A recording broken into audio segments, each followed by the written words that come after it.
Жаңа конституция аграрлық секторды дамытудың негізі. Аграрлық сектор бұл экономика ғана емес, азық-түлік қауіпсіздігі мен еліміздің болашағы. Жаңа конституцияда жер және оның қойнауы, су көздері, өсімдіктер мен жануарлар дүниесі, басқа да табиғи ресурстар халыққа тиесілі деп бекітілген. Бұл әрбір аграр үшін стратегиялық негіз.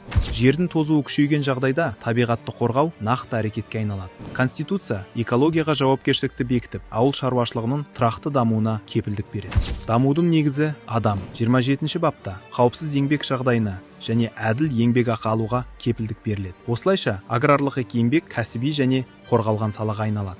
Ғылым мен инновацияны дамыту стратегиялық басымдық ретінде танылды.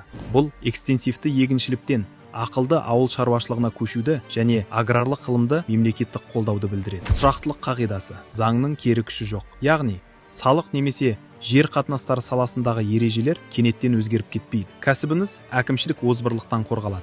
Біз болашақ ұрпақ алдындағы жауапкершілікті мойындаймыз. Жердің құнарын және су ресурстарын сақтау ұлттық ауқымдағы міндет. Жаңа конституция жер мен табиғи ресурстарды өміріміз бен шаруашылығымыздың негізі ретінде сақтаудың кепілі.